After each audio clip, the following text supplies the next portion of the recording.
Thank you, Noah. Thanks, everybody, for coming. So if you've been to some of my recent talks last semester, I kind of alternate between talking about or presenting, sharing some TA videos and how we can characterize physics teaching assistant practices. I'm constantly going back and forth between thinking about how TAs talk about what they do in the classroom and what they do in the classroom. And this will be an instance of the former. That is kind of how they talk about teaching. But this sort of process is reflective of my own sort of analytic process, which is very iterative. Looking at interviews and going back to looking at how TAs act in the classroom. So you'll get most of the taste of how TAs talk here, but I would like to keep an eye on how can we extend the frameworks I present today to what we can look for in terms of TAs' instructional practices. So let me just summarize what I'm going to tell you. First of all, TAs exhibit differences in how they talk about teaching and learning physics. The question I'm working on right now is how do we characterize these differences and which axes, dimensions of characterization are meaningful and emerging from the data.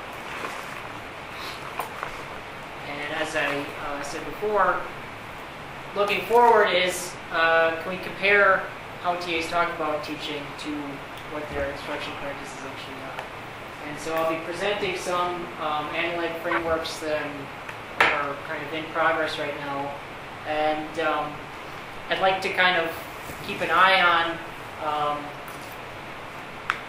how the frameworks I'm presenting could be extended to video analysis. What can we look for in videos that could be evidence of similarities and differences in terms of how TAs talk about teaching and what they actually do in the classroom. Let me make it clear that I want this to be kind of a discussion, so at any point if you have any question or points you want to bring up, please feel free to do so. And toward the end, depending on how time shakes out, I'd actually like to share an interesting dimension that I want to get your opinion on. So I'd actually share some raw data with all of you and have an open kind of forum when we get to that. So some of these dimensions are going to be a little more baked than others. I'll start with the more baked and get to the more doughy side. But it should give you an idea. Very bolder reference, man. Right. But it should give you an idea of kind of my approach to coding this sort of data. So why talk to TAs about their teaching? That is, what do TA interviews tell us? So if you've seen some of my talks before, I presented sort of this rough model of teacher beliefs. On one side we have confessed beliefs and the other enacted beliefs. One is emergent from interviews, the other is emergent from, or at least implied by, instructors' actions in the classroom. And so I've talked about how we can look for coordination between these types of beliefs. This is a little finicky model. It's simplistic, and I want to, before I start, talk a little bit more about what I actually mean and kind of articulate my thoughts. By conducting interviews with TAs, we're allowing them, at least by my model of interview, is to allow them to project in a particular space. That is, what do you do in the classroom? How do you talk about it? What would you do in a given situation? I've talked before about how I've begun interviews by sharing videos of TAs at another university, allowing TAs to comment on it, and ask them, what would you do differently than this instructor? So literally putting them in a given situation and asking them what they would do. Following up on this is, how do you perceive your role in the classroom? And what's important or relevant to the task of teaching? So for instance, a TA might say, this is what I always do at the beginning of class because, allowing them to talk about what their perception of what they do, allowing them to reflect on past practices and the motivation behind those. and allowing them to project in a familiar type of situation that's not a strictly recall situation. So these are allowing us insight into the beliefs and values that an instructor believes their own practices are based on. And then on the other side, we have those that are implied by actual behaviors and practices. What's implicit from what we see an instructor actually do. And the point is, you can't get here from here. But we can look for, at least when we begin coding each of these along similar dimensions, we can look for instances of coordination or non-coordination between these. So rather than one big arrow, I would look at errors where we might see more similar beliefs and private practices to what instructors articulate, and maybe ones that aren't quite so coordinated. You know, I'm so sorry. I tried so hard not to say something. Okay. But you know that I'm not comfortable with enacted beliefs. So I will ask again. Why do you assume that the thing that a person does is an enacted belief? Like that, and that's, I'm not saying I don't assume that. Yeah. I'm just wondering, why do you assume that? I think that people do things that make sense to them. Yeah, I mean, you're saying that people don't do things for any reason whatsoever? Me? Yeah, I am. I am saying that rationality doesn't always play into the things that I end up doing. Say rational. In a sense, you did.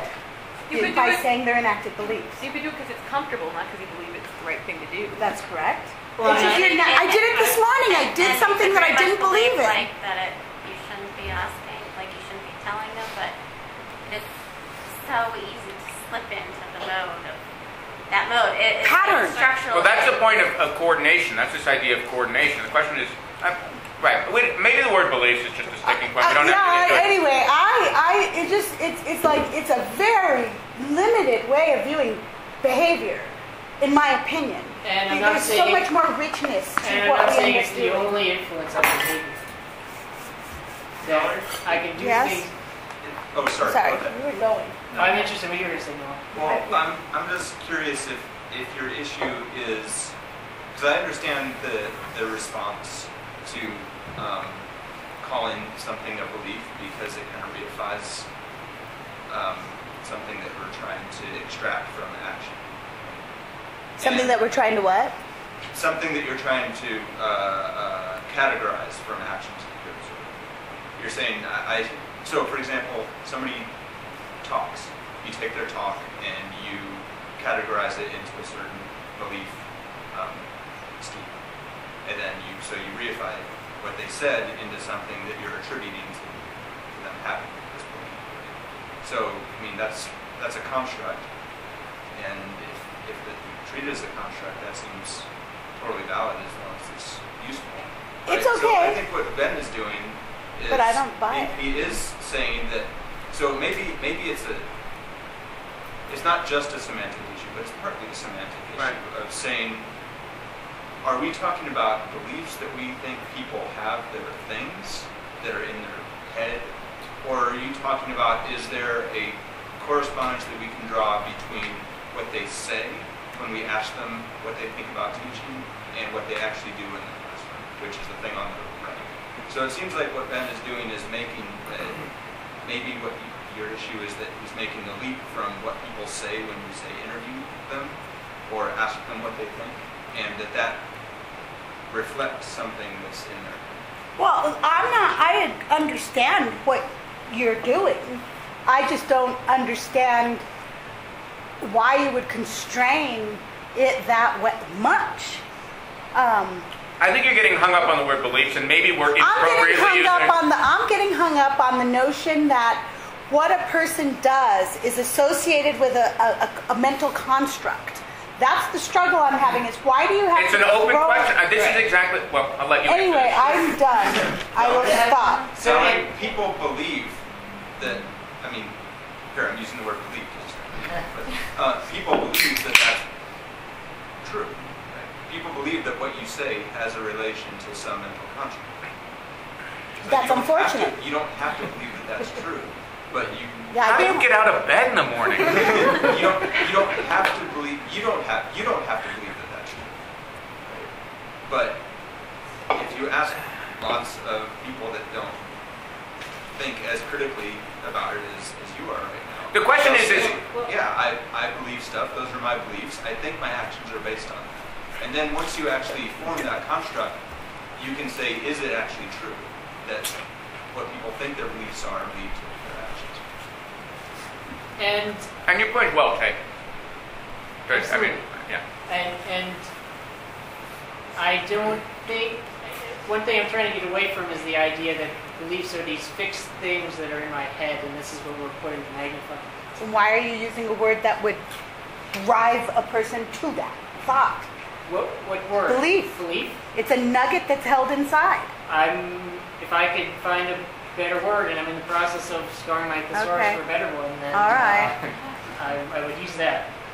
Right now it's a stand-in term. Okay. For Yeah, that's what's causing the trouble, is it implies mental construct. Right.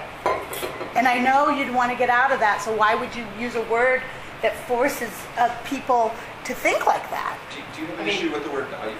Yeah, that's what I was just going to ask. Do people have values? I'm not into any of those words that people have. Do you have a word you could use? I think the How about, but the point is, in practice, you're not going to object, because really what this is on the Practice. left-hand side is ways of talking in an interview setting and ways of acting in a teaching setting. What you say you would do and what you do. Yeah. That's what they are. Why would you mess around with these fancy words that mess up the viewer's mind and drive us into thinking a certain way when it's what they say they would do and what they do? Theory?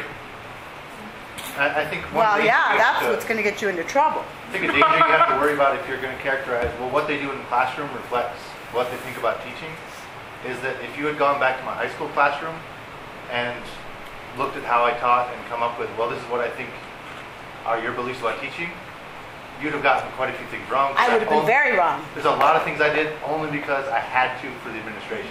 And there's I a lot thought of they things were you do dumb because it and feels right. Like counterproductive, but if I wanted my Right. job, I And had to that's, do it. Okay, and that's so one thing thank to you. keep in mind is that these instructors are working under certain constraints, and that may be reflected. That's one thing that you have to be careful of in interpreting why people do what they do. one of many things. Absolutely. In fact, right. That's why there's this idea of projecting into what is it that you do when you teach in this environment. Stop talking. Anything else before I move on? Well, I'm interested in what you're going to do with this because I'm keeping. I actually have the same concern Valerie does, except I think I'm staying open-minded to the idea that at some point during this talk, the use of the word beliefs is actually going to be useful and not harmful. Well, I hope I live up to those expectations. Those beliefs. Whoops. I don't have expectations. So let me just talk about kind of the path I'd like to go through today. I'd like to introduce 4 dimensions for coding that I've identified that I think are significant, are emergent from the data and mixed from the emergent from the data and appear in literature. Along these 4, and I'll have more to say about what I mean by them. Agency, goal, assessment, and motivation. So I'd just like to talk through some sample data, some of which I'll just go ahead and show how I'm approaching it, and some of what let's look at collectively. From the literature, we have a number of, actually a broad number of frameworks to draw from, starting with actual teaching assistants in math and physics. Natasha Spear, and Renee Michelle Gertzen have both done work on graduate teaching assistants and have articulated rough frameworks for talking about teaching assistant beliefs, and they do use the term beliefs, but to different ends. Natasha Spear talks about how beliefs are related to instructor goals in the classroom. Gertzen and Schur talk more about how beliefs influence a teacher's framing in the classroom, which in turn influences what decisions they make and what instructors look for in terms of indicators of understanding. Henderson and Dancy have also articulated a framework for categorizing both physics faculty beliefs, actually they say conceptions, and their practices, that associated framework for practices, along lines of interactivity, assessment, what's the nature of knowing, and as far as conceptions, what the role of the teacher is, what the nature of the discipline is, and have coded numerous interviews along these dimensions. And Trigwell and Prosser looked at science faculty beliefs and have articulated a sort of hierarchy of sort of levels of instructor conceptions that are influenced by what the nature of knowing is and what sort of external factors might motivate learning, whether it's performance on an exam or some sort of internal drive to know more about the world. And so I'll kind of, as I go along, state where these kind of dimensions I'm identifying are being drawn from, where they come up. But I'm kind of pulling the best of all worlds here in terms of what is also emergent from my data. And what I'm drawing from are interviews with TAs. Through this semester, I've conducted interviews with 18 total TAs. 8 of these that we have associated video for. The vast majority of these are in physics tutorials, but we have a couple in non-calc laboratory environments. And of course, we have video recordings of TAs and tutorials. 5 TAs in a fall 11-20 semester, and 6 TAs in 11-10. 3 of whom we followed through, so I'm just giving little color codes to each of these. So 3 of these, orange, yellow, and blue, we followed through to physics 10 in the spring. So 2 gray I haven't assigned color codes to yet. And before I even started conducting interviews, I've done surveys with TAs just to kind of get an idea of what was emergent from how TAs think about and talk about teaching, what might be interesting to zoom in as far as an interview protocol. So I'd like to begin with sort of my most fleshed out dimension, which is agency. And by agency, I'm talking about who is active or passive in the instructional environment, who has control both over what is learned and how it is to be learned. Okay. So the rough sort of spectrum here is more student agency or more instructor agency. My question for you all is, and just sort of examples of more student agency would be sort of a raw inquiry environment, maybe a design-based lab where students come up with a hypothesis and how what's to be measured, and what the sort of method of investigation is to be. It's all determined by the students. Whereas on the other side, all the responsibilities in front of the lecturer, and the student is passive, minimally responsive. This sort of encompasses Dancy and Henderson's interactivity and sort of instructional decision categorization of instructor practices. Sorry. Excuse me. So,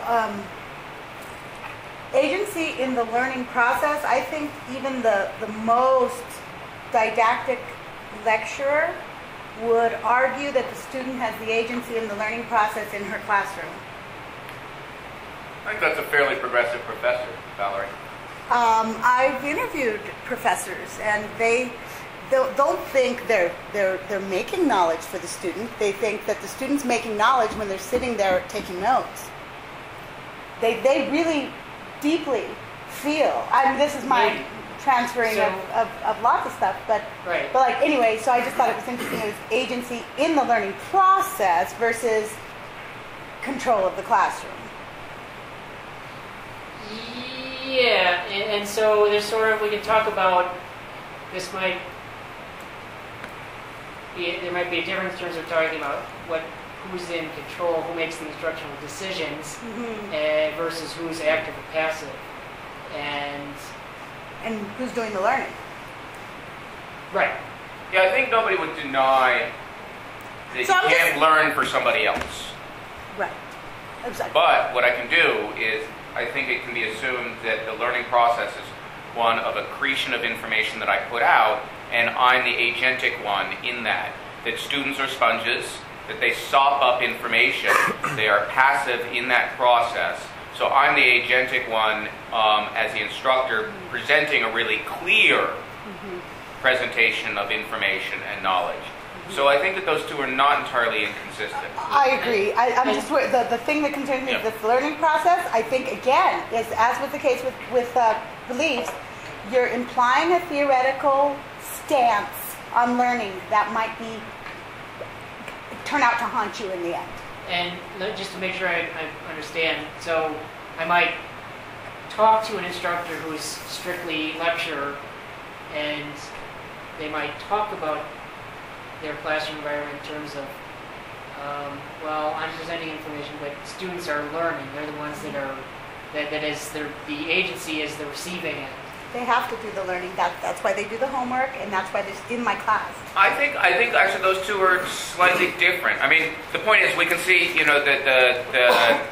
the proof in the pudding here when we look at actually how students talk about it, and this is really just a language issue, which we should clarify. I totally agree with you. But I think that professors could have said, no, learning isn't sitting in my classroom absorbing the information that I present to them.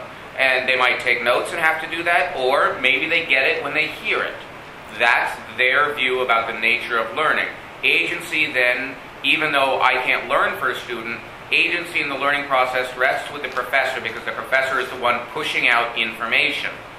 And the student ends up as passive. That's different than saying I present information, which is purely information, and then the students, in the process of doing homework, then wrestle with, make sense, and develop understanding. I think those are two different senses of agency for professors who may act in the same environment. Okay, yes, and I'm sorry. I hope you all enjoyed coming here To listen me to and Valerie this. talk. No, but my issue, I hear that, but the issue is not that. It's that why you've chosen a string of characters that infer that all these layers of inference that need to be made. This is making inferences about the professor's perspective on learning. Is that what we're trying to do? Yes. Okay. And so what I'm presenting here is how instructors are talking about what they're doing. But that you have to infer that. You can't observe that. Well, so ignore the first line. Look at the next two bullet points. Yeah, that's I would fine. recommend. No, I'm fine with that. Look at That's not what I have the problems blue with. bullet points, and then put whatever label above those Okay, two bullet all points right. you want. Okay. So I would agree. So the bullet points are my approach to characterizing what I'm calling agency. So let me ask you, where do you think tutorials fit along this dimension? That is, in general, are tutorials more active or passive on the part of the student? Do the students have more control? That's a good question. Valerie and I know. Who are you asking? Yeah. I'm Discuss. talking you're asking Should we us. discuss? but, Like, if we answer, who are we supposed to be role playing You. to answer? Me? Yeah. Yeah, do we wanna discuss in groups or- You're as members of the PDR group. Okay. What's your opinion? I mean, I'm wondering, like, you know, teasing apart what I think from what the tutorials with a capital T producers would claim. Okay. Oh, nobody will be able to figure out that we're talking about them. So let's talk about what we think. Groups? And you might be talking to your neighbor.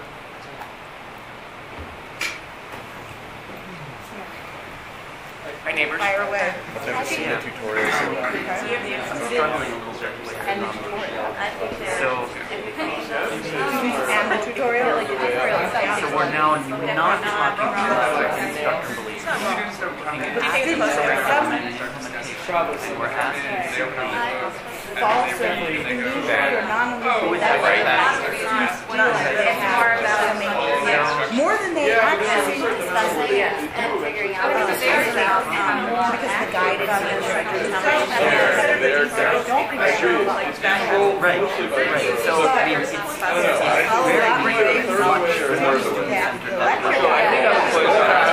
and I think what I would say is great field of I think there's a student on one side. And then what, you know, I guess I should say instructor slash. Yeah, the instructor and a curriculum are on the They are the instructor and and there is Following, you think you're why that question what is questions exactly we like have the other question. It's not exactly like the other question. So about 2/3 of the way. I think that's pretty far. Self-motivated students and people learn. Like, you really I think Pat has more agency. well, but in class control, It's still very guided. You know, it's still constrained. The set of possible moves. so it's still constrained what to consider. It's not Not nearly as much as electric. So for instance, like, And that's the only allowable move.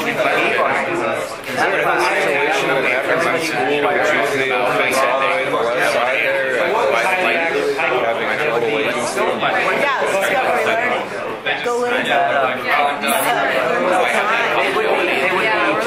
They would We're talking about it in group. So it might bring up that conversation.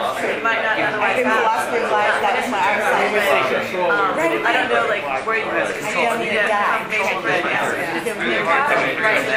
Or they need a combination of within a higher power. Like, So this is why I was shooting that all of the reasons that you're thinking right now shift way to the left than most of, you know, than certainly There's still a lot of constraints that we are working on this particular problem, and you're not I going to don't know go if I would collect put raw inquiry the way you defined it, Ben, over on the collect biological data this in might be physics lab. get to politics focus on. What's your ed? yeah, I guess I did like that. Right. I think Now the that's, question is, if you show up to school, you chose to take the class. Right, but some instructors think they what you So they adapt to the syllabus. Those are Zoning. If you happen to have so much brain space about thinking about your next so they cigarette. gone together here. Who thinks they know the right answer? Here's the right answer. Don't specify any. I'm getting quick vision. Yeah. Who's got a persuasive argument? How about that? Robert, that was a good smart ass answer. Reverend.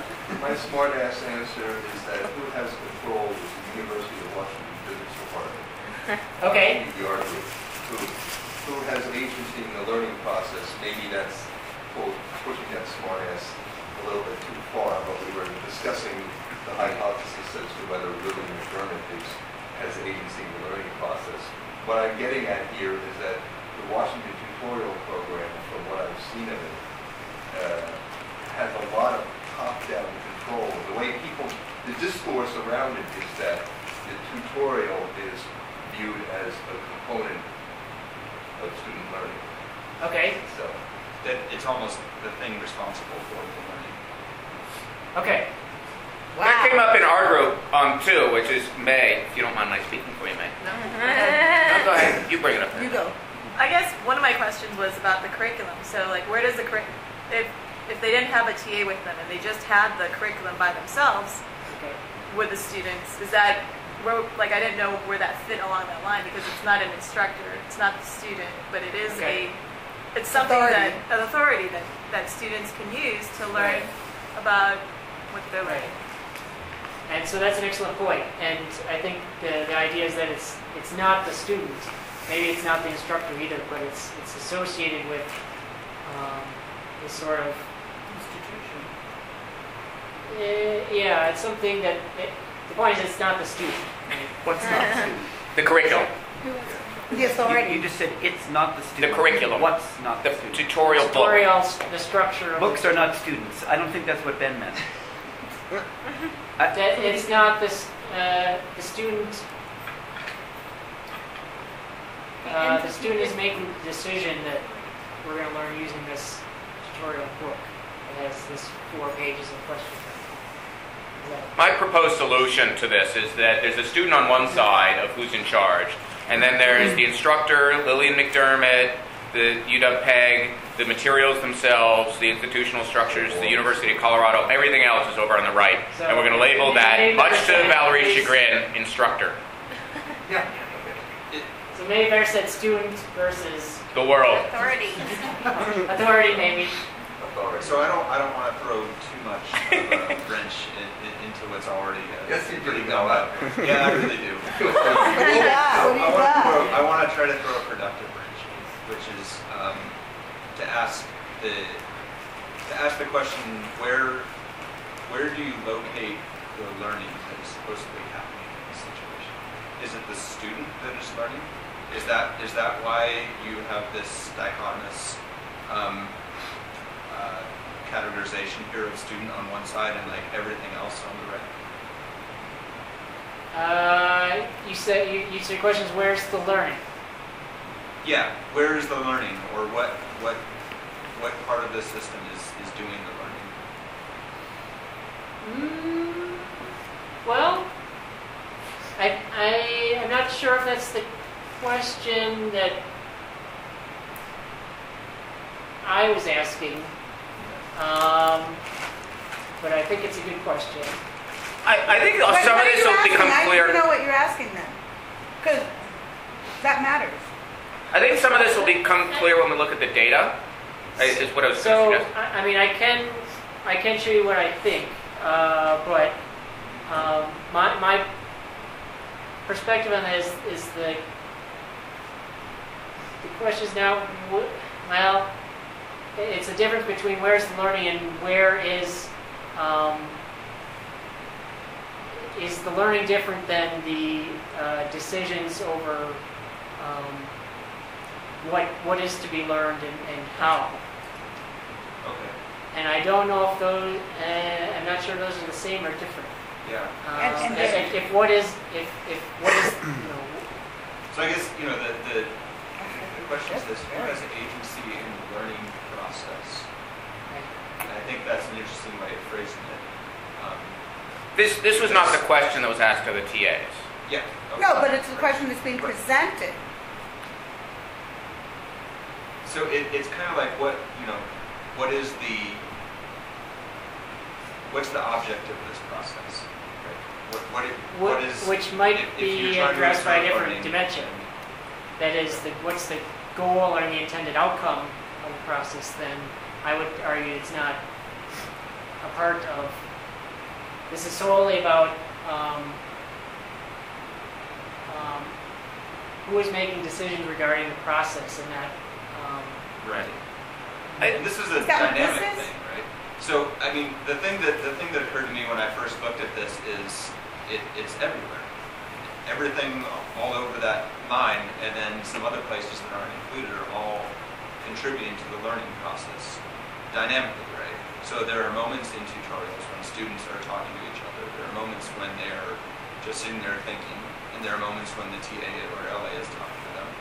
And it's it's a dynamic, changing process that's moving all over this Okay. chart at different times. So we can I talk think- moment to moment, or we can talk how often, this process, how often students are expected to discuss, or the discussion is facilitated versus how often the reasoning is explained to them or modeled for them by a figure of authority. Yeah. So let's, as a counterpoint, or just as an, go ahead, Karen. So I think I'm having some question with your two bullet points, because as a way, so I'm using the two bullet points to define agency. Okay. I suggest. But my issue is that when I use those two bullet points, I get different answers to the different bullet points. Okay. So in the tutorials, the students are very active, pushing it, they're doing a lot of talking, they're doing a lot of writing. That's the expectation, yeah. So that's pushing it far to the left. Yet they have incredibly little control over what they're doing. Right. Really the only thing they have control over is whether they go through the tutorials quickly or slowly. So now I've got an issue because both of those questions give me totally different scales. And the last So one, but they have what total do you mean control of by- their learning. What do you mean by? I don't know. So I like your answer. Can we move on and maybe we'll come back and revisit this point to see if it's sort of useful and whatnot? We're not the first person to ask this question or to use the label agency and have instructor and student on this. In fact, Nancy Henderson did. But we're in her paper. interested in this project. We're, No, you're not. Yes, you are. Right, no, absolutely. I think some of these answers will be clarified. And if they're not, let's come back and talk more about this. Right. That's all. So I'm going to prompt even further discussion by revealing to you what I thought. And you're free to agree or disagree. But I think coming right off Kara's point is well taken, because I don't think they occupy a specific tick mark on the spectrum. In fact, I think what I'd like to show is that really there's a rescaling, that the tutorials themselves are neither way over here or way over here, but it's the TA or the LA's decisions that are going to affect where along this dimension, this environment resides. Okay, so I'm saying that we're looking at a subset, and I'm arguing that's a little further toward the authority side, simply because, yes, it is pushed more to the side because the expectations are for students to communicate and provides reasoning, but they also don't have control over which tutorial is done in a given week. They don't have control over what questions they're going to be asked or how. It's static and fixed, and the goal is to get to the end of it in 50 minutes. So the point of this slide, anyway, is to show that the dimension I'm articulating does not represent the entire possible span of student versus authority. Which goes maybe some of your comments before, which is we're trying to locate this within institutional constraints, or what are possible spans. So when people talk about who has agency, we're trying to include some of the limitations of that system. Right.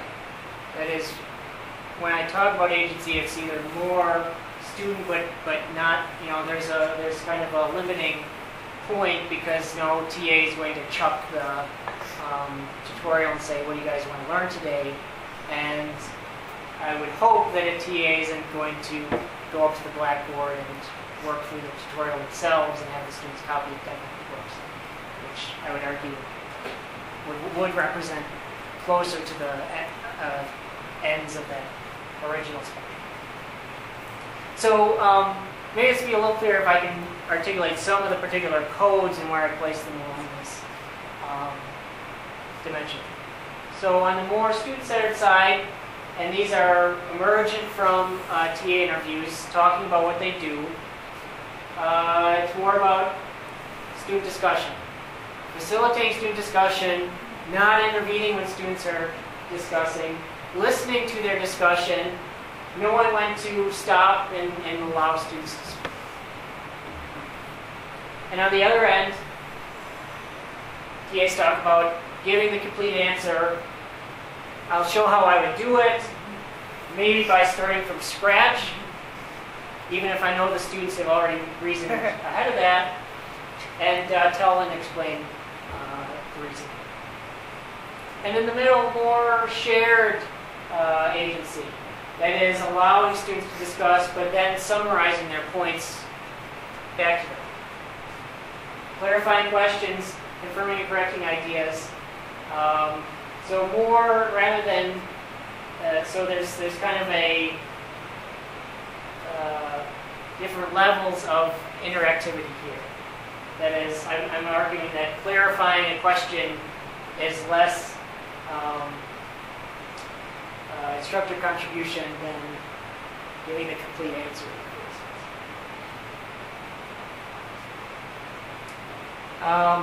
So kind of let me show you where how they kind of shook out. So this is just kind of raw codes. And you remember I was color coding TAs. So TA green, all of these codes are emergent from TA green. So I identified TA green as being more for the student agency side of the spectrum. Talking more about the importance of allowing discussion to occur, answering questions with questions, and only intervening to clarify the question. In contrast, we have TA orange, which is more about modeling my own reasoning for students and allowing them to learn from that, giving a complete answer, and providing real-world examples. Sorry, this is from interviews? Yes. Okay. So that the sum of this list emerged from the interviews, or did you create the list as you listened? Yeah, these are results from open coding and sort of iterative. These are similar enough that I can combine. And then so this is kind of a raw list, and then so I've sort of sorted them by more instructor or student. And then finally, a third example is TA purple, who represent more of a span. Talked about the importance of if students are discussing, not intervening. But when I do intervene, I'm going to start from scratch and go literally tuck through the reasoning.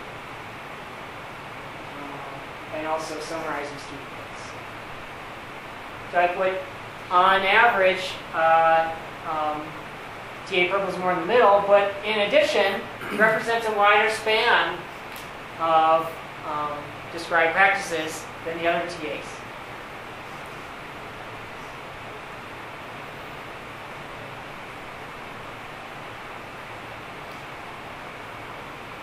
So we can interpret different things from this, and this kind of leads into what we might look for in what these teaching systems do in the classroom. That is, TA green rarely, almost never talks about explicitly modeling my own reasoning or going through step by step through my own reasoning, but rather allowing facilitating discussion, allowing it to occur and listening to it. I might look at TA green in the classroom and look at how often she comes to a table without asking how things are going and just listening to the discussion for a while. Versus, does she ever, provide a complete reasoning without, being attentive to what the students have already said? And the same thing for TA orange is how often is he allowing or facilitating discussion as opposed to being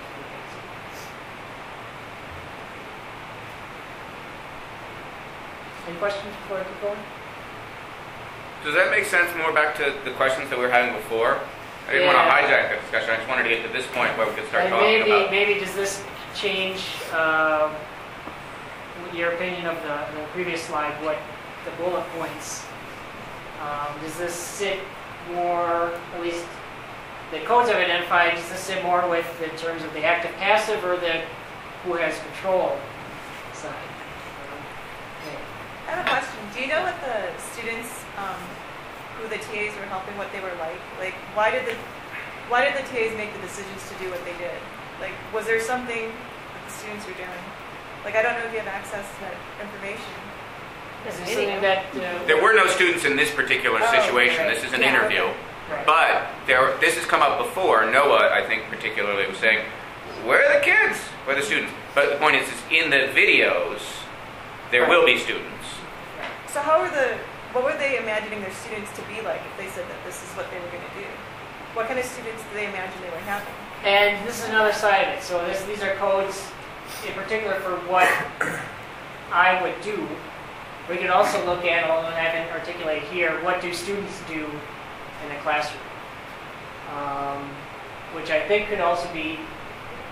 So on one hand, there's sort of, for some of these, there's an implicit student role. That is, if I'm facilitating discussion, it's the student's role to discuss. And if I'm showing how I do it, it's the student's role to listen to how I do it, and then maybe do it later on their own. Maybe, right? That's not as implicit in that, but certainly to listen to what I'm telling them. But others are more explicit in terms of students need to ask me questions. Okay, but it didn't come up as often in the interviews. That is, the instructors weren't as open about what students should be doing in the classroom and being attentive to what they should be doing. But I think they could be coded along similar languages.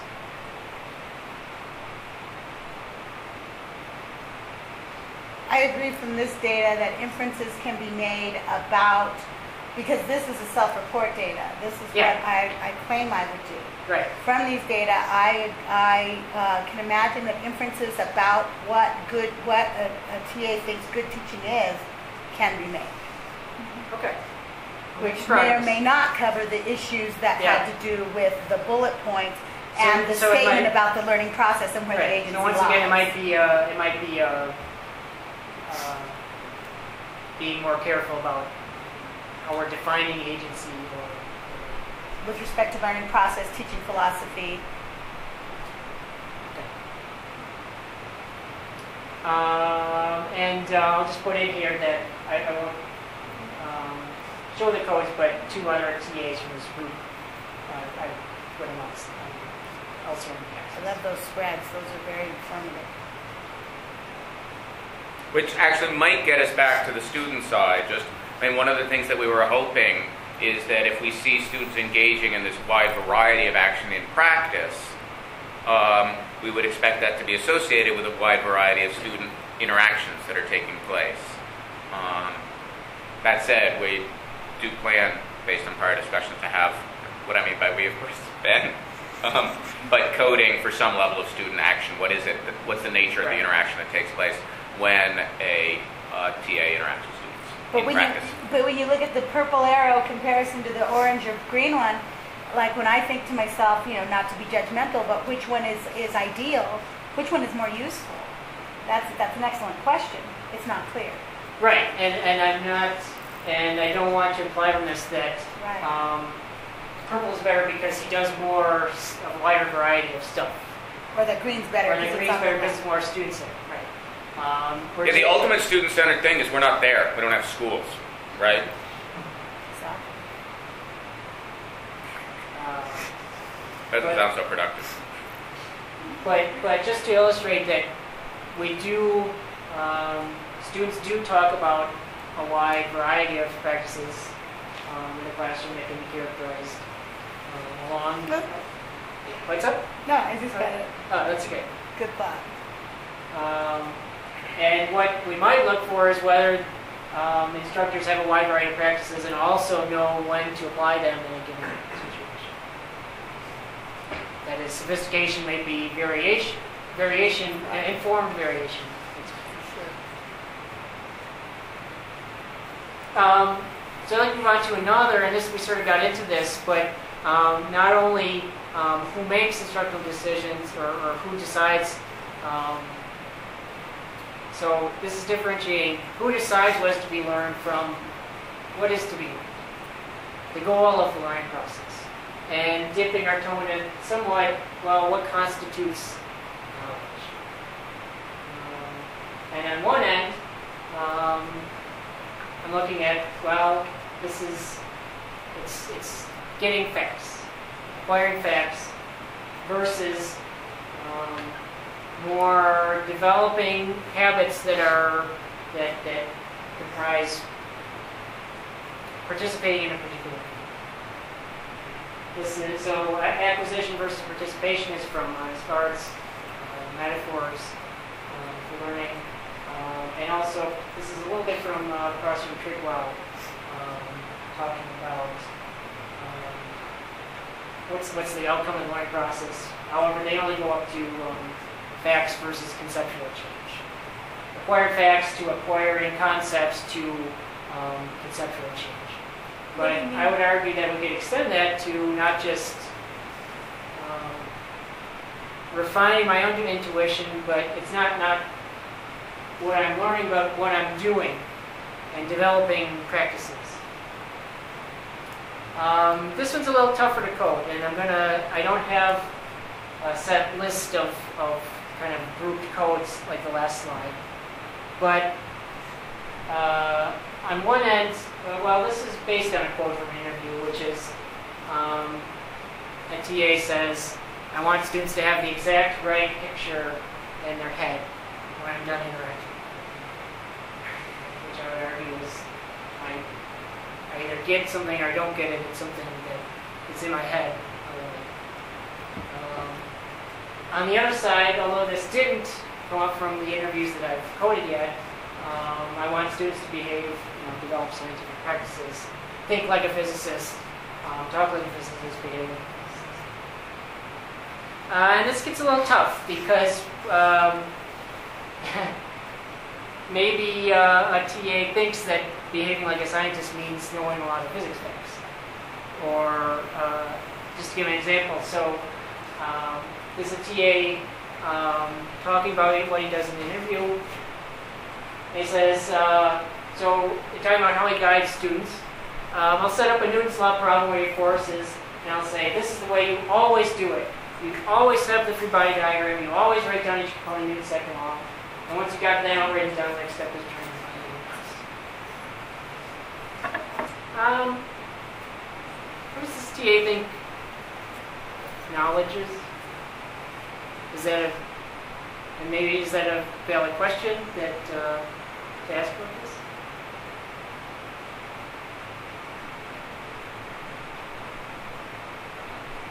Robert. The underlining on always. Does that reflect the way you talk? This is vocal inflection in the interview. This is the way you always do it. You always set up the diagram and always do this. Well, it's significant then because that suggests that there is a very strong belief. I don't have a problem with beliefs. I just have a problem that problems have single value solutions. The problems have single solutions. Okay. There is a correct way to solve a physics problem. And maybe not. It's very procedural. It's very procedural. But it's also a habit of mind and participation in a community. I'm really struggling with the idea that this is a line or a scale in some way. So this you can kind of see free body diagrams are one of the habits of mind that participants in the community use. No, it's a tool that people use. But it gets to a point where it's invariant, where you can always use it across contexts, and it is almost like an it. Yeah, a free body diagram is an it. It's a tool. It's a fixed tool. Or a piece of physics knowledge. Right. But knowing to justify my answers or evidence-based reasoning, those I think are what I would call habits of mind. So a part of my struggle, I think, is that I see this line, and up above it are two labels, immutable knowledge and habits of mind, and then down below it are some various words. But I don't see that habits of mind and participation in community are the same thing, or that participation in community is an example of habits of mind. Nor do I necessarily see that get it or don't get it is necessarily immutable knowledge as versus habits of mind. I'm just sort of not understanding the diagram yet. Okay. And so maybe have it, so when we're talking about what constitutes participation community last week with Mike, I would say that we don't have that list still, but... I mean, acquiring facts is part of participating in the community, as you mentioned. Could be, yeah, or at least it could be, that could be what I think it means to be a physicist or to... Yeah, I mean, at some level, just to sort of talk out loud about this, we've been wrestling with this, but I mean, people have talked about fixed knowledge versus knowledge in pieces, for instance, and that's one dimension that's regularly sort of called out in our community. And another one, though, is the notion of the two metaphors of knowledge, the acquisition of knowledge, both of which those would fall into, versus knowledge as a participatory act. This is the SPARD, sort of acquiring versus participating. Both of those that have been put onto this, I think. And I don't know. And one side, it's hard. One of those is harder for... We might not expect it as often in terms of TA talk, because how am I supposed to assess a student's participation? They have a notion of what participation means, and tutorial usually means show up and get a participation point, or don't come and get a 0. They're not. It's not about their participation in the class. It's about whether or not they've learned to participate in the beliefs and practices of the scientific community. Right. Correct. And so you assess that by seeing, and I disagree that knowledge in pieces is necessarily in the head, because it is something that is put together in situ, those pieces. What happens is, according to DeSessa's coordination class theory, is that situations, it gets to the point where situations continue to access the same combination of pieces. And that's how you know that you have appropriated the knowledge of the community, is when, although it's invariant across both contexts and problems. So it's still participation, but in your participation within that community, it cues the same response pattern that allows you to behave as if there's this piece of knowledge that's in your brain that looks like a concept. But it's really just the activation of the same or similar, within some error bar, set of chunks, that come to the fore when... so that's why I say DeSessa is a Vygotskian, though he will not admit it.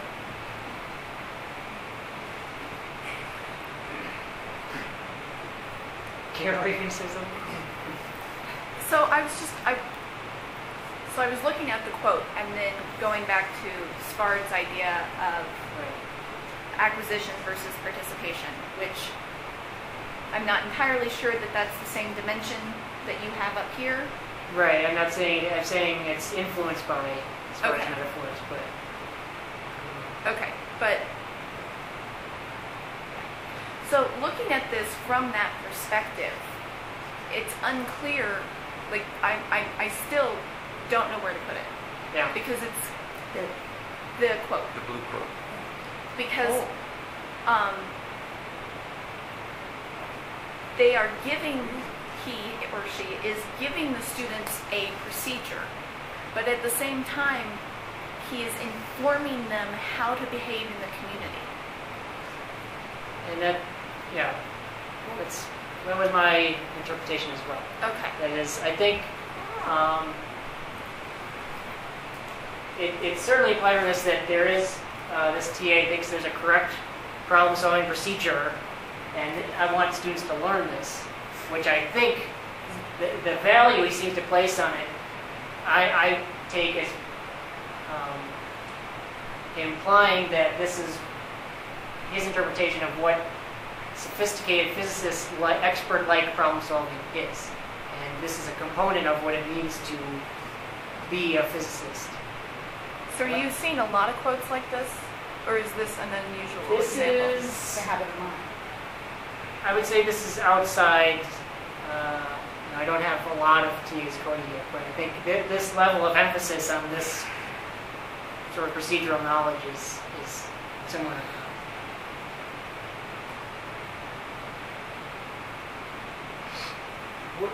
So if you're saying it doesn't have to be one or the other, couldn't it be that knowing explanations and using explanations, which could be considered knowledge, or what a TA could be considered as something that's acquired, is simply one of the value practices of the community. So what we have is sort of one sliver of this body of community of practice we're calling scientific practices. Right.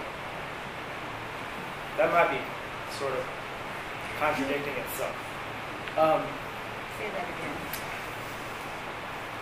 So if we're talking about, in this case, we're talking about someone knowing a procedure and employing a procedure. And eventually that person can use that set of tools to explain a phenomenon, knowing an explanation and employing an explanation to communicate that to somebody else. That is one of the value practices of the scientific community. So I don't think it's you're one or the other. I think you, in a sense, you can view this as this is one of the practices. It just happens to be viewed as this thing that's acquired. So it just kind of depends on which model you're using to look at it. One thing that hasn't been brought up yet is this is a TA talking about what they do in tutorials. Did students ever do this in a physics tutorial? What do you mean? I mean, would a student have to do this in a physics tutorial? Set up, draw, break down each component. Yeah, there's a couple of tutorials where they are. There's at least one tutorial where the box is draw a free body diagram, and if they draw a free body diagram, do they have to enumerate down Newton's second laws? Yeah, the tension tutorial. I don't know if it's. They have to talk about the components of the force. They have to rank the components of the force. It's the one with the sagging rope. And they draw the free body diagram for the two objects. There's several. I mean, I guess I'm trying to understand what you mean by your question. But the tutorials do require them to draw. What I'm saying is that I think this TA is articulating modeling Kappa-style homework problem solving rather than tutorial-type reasoning. This is a straight procedural step-by-step activity. Yeah, no, so I'm thinking of more examples. So there's the tutorial with the magnets that are stuck together. There's the tutorial with the rope. Yeah, and then but there's it's the still tutorial. about ranking forces and not about writing out F equals MA. How about the tutorial where they're supposed to draw the non-extended and extended free body diagrams, right, Newton's law, for the rigid body rotations, and then they're asked to compare those two diagrams and the Newton's laws that they get from them? Maybe. I think it's a corner case, and I think the emphasis that the TA places on this is.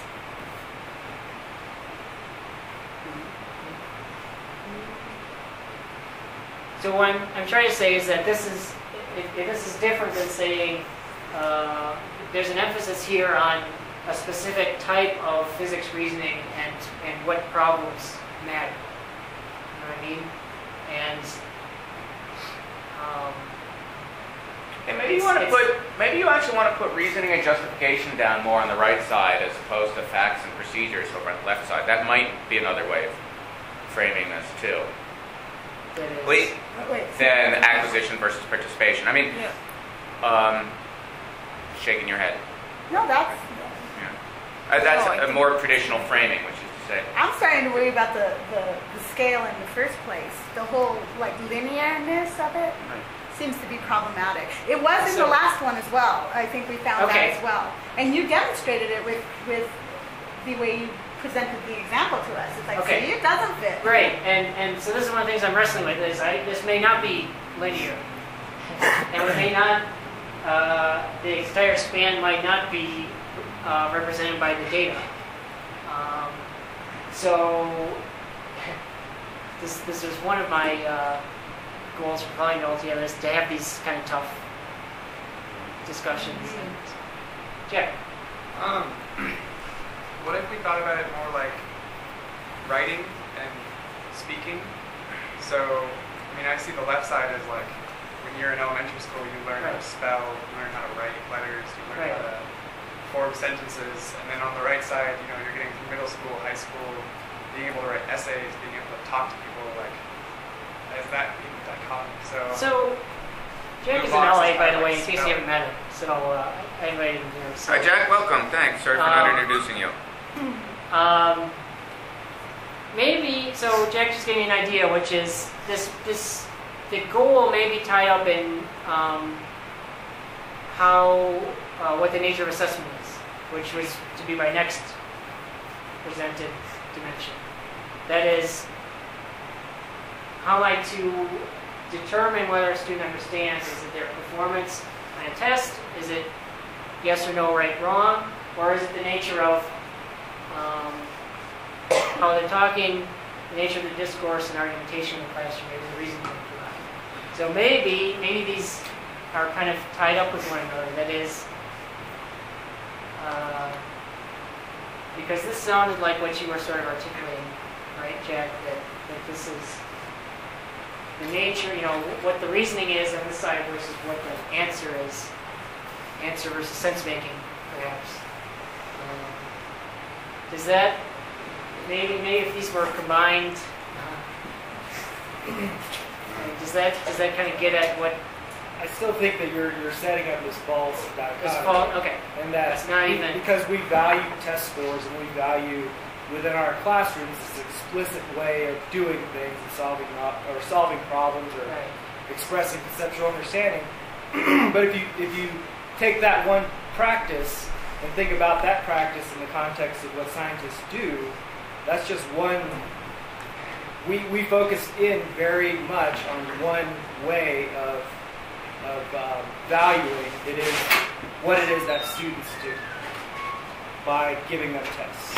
And so we could ask them to explain some phenomenon, but that, like I said earlier, that's just one slice of what's valued in the greater scientific community as a practice. So I think trying to set these things on ends of a spectrum is well, and maybe and the second. Well, so I think. Well, I was going to say maybe when I'm looking at, maybe this isn't all in the context of what constitutes being a physicist, but what influences the decisions I make in the classroom. That is, do I know to start talking to a group because I saw that they all wrote the wrong thing in the tutorial book, or was it more I knew that I knew I could move on to the next table because they developed a consensus at their table and had the correct reasoning. And this is where applying the participation metaphor becomes problematic when you apply it to the classroom, because it's not clear what is the expertise that someone who is a full participant in the community exhibits in the classroom. It's clearly not the practices of the scientific community, and it's not just the practices of being a teacher, but it's some blend of those. So, I mean, this isn't new that this is problematic to apply to a classroom community. So, right. In fact, the full range of being an active and successful participant in a participating student may, in fact, be all the way over on the left-hand side here, which is acquiring facts and regurgitating and bubbling and the rest of that. Which, arguably, this is the quip that students come out, knowing how to be, professional students, not professional scientists in our environment. That said, I think, we're underselling SFARS. We don't have to take this acquisition versus participation metaphor, but I really think that we're underselling SFARS legitimate claims of incommensurability of these two particular framings of this. That the goal is knowledge versus knowing, is how she describes this. And then maybe what we need to do is contextualize whether or not the TAs in this instance are talking about knowledge versus knowing of being, a student, participating as a student, or participating as a professional scientist, and acting in ways of scientists. So we might have to tease that out as a separate piece in the nature of what is to be learned and what is knowing. Anyway. Well, it's going to show up everywhere, though, when you get to assessment, because what we assess is whether you can take tests about a certain content. It's not like the assessment starts to get hairy as well, because we don't assess whether they're a participant in the community of science.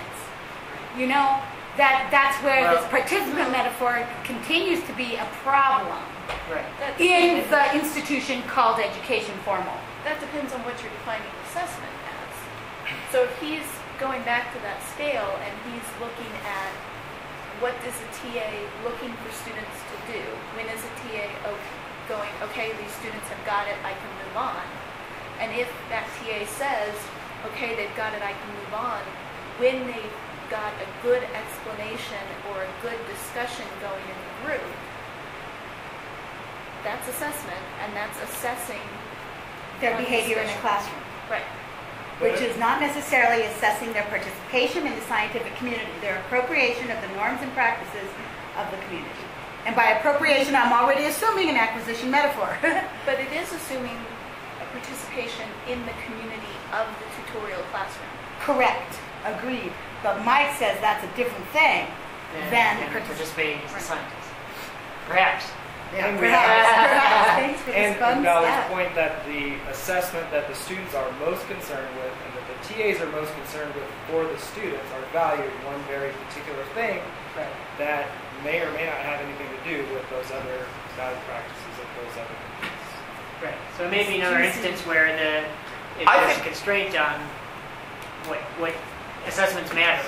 Right. And all of those assessments that you were just talking about, unless I'm inferring wrong, all sit very much on the left-hand side of regurgitating known objects rather than practice, skills, or participating, justification, and engagement. Supporting claims with evidence. Right, supporting claims with evidence. Which I think is maybe what I would encourage you to do, is to shift this idea on the right-hand side. I think maybe breaking out the goal or nature of knowledge versus the nature of participating in what? Participating in schooling versus participating in science might be interesting to distinguish these two dimensions. I'm not understanding the caricature of the exams in this course, because the exams in this course are not factual. So they're not assessing scientific practice of professional physicists. Absolutely, they are assessing problem-solving ability in this classroom environment. But it is also not what you just said, which was regurgitation. There's almost no exams that are at CU that are regurgitation tests. Those are spelling tests, and this is not what you see in most Physics 11, 10, and 1120 implementations. They are scored, but some of them are scoring student reasoning. I mean, 20% of every exam is evaluating the reasoning on a tutorial-like question, which is not whether you got the answer right or wrong, but whether you defended your reasoning, drew a graph, sense made, checked. Right. So, really? I guess I'm confused. On long answer questions, we do that now? If there are long answer questions. What we do when we have long answer questions. Really? I mean, students can get totally the wrong answer and they can get 100% for totally the wrong answer, at least for parts of questions. You are a bunch of hippies. That's awesome. Anyway, yeah. Are you talking about the exam? What's on the exams? As That's what I say, because I'm not. Maybe I don't want to get hung up on focusing on. I mean, a lot of TAs aren't even aware. Well, they see briefly what each student got on the test, but whether I think and Kara was talking about this. Maybe it's more local assessment of student understanding in the classroom, not broad scale, weeks 1 through 5. But how do I know when to move on to the next table? Is it that they did the checkpoint and they answered all the questions, got the right answer, or I can move on because they were the level of discourse was consistent with, the reasoning was good. Even if they weren't at the right answer yet, I knew I could move on because of it.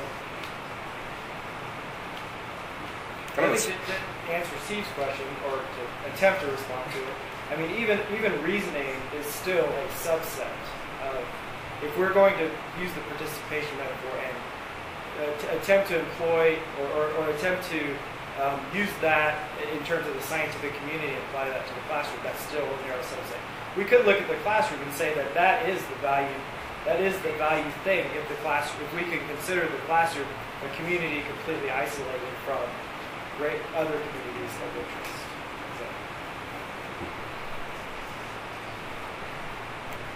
Do you remember when that question was asked relative to which lab was done? I mean, Steve said there were a few labs that were kind of closer to fitting that quote than others. Oh, so it was at the end of the semester, which would have been, it wouldn't have been immediately after a particular tutorial.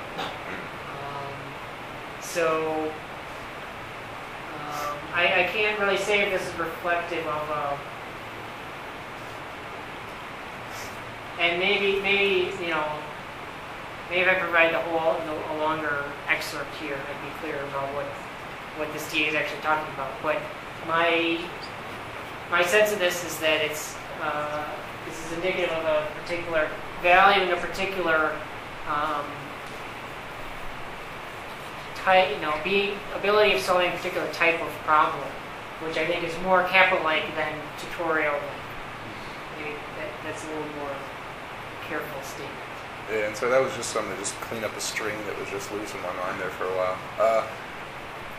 How do you feel about using like more technology to try to better represent what's going on here than just a line?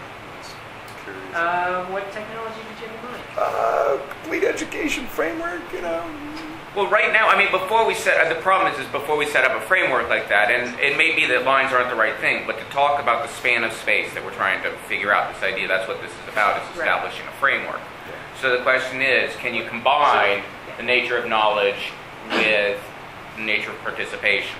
And it's sounding like the answer to that is no.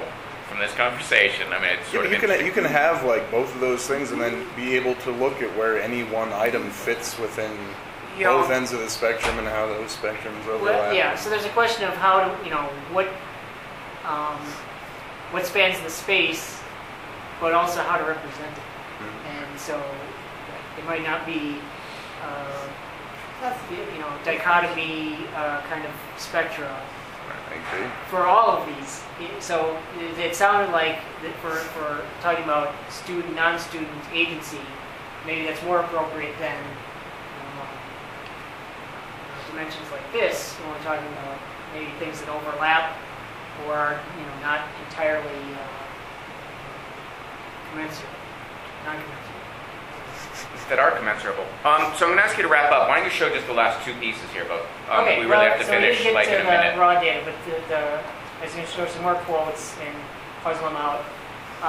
The last one is kind of couching this in the TA's perspective of what physics is and why would a student take physics. Kind of the longer term. What are we doing here? Yeah. Well, what's the purpose of this? Why are we here? What are we doing? Is it to learn things to apply in other courses? And maybe this is not another non-dichotomous relationship, but there is a more to see the world differently. Like a TA talks about, I want students to, when they're in an airplane that takes off, wonder why they get pushed back in their seat. Rather than, I want them to see that math is useful. I could imagine here, Ben, just to sort of muse on this, that on the far left-hand side, you, in fact, because somebody told me to do it, versus to learn something that's good for other classes, all the way over to gain a new perspective on the world. That I actually could imagine as a reasonable. I haven't had a TA say because they have to, but we can imagine it. So the other things I left are a question slide, and I think we hit on a lot of those, and an interview protocol if you wanted to see it. But yeah, I'm open. If you want to come up and talk to me later, I'd love to talk to you about this. I'm going to be doing more interviews this semester and subsequent ones. So more insight into what dimension, how to refine these these dimensions in this framework. What questions might be useful for kind of illuminating these types of responses. I'd love to hear your perspective on it. So, thank you very much. Thanks. Thank you for the opportunity to discuss these really interesting and fun issues. Yeah. We should do it sometime without all these people here.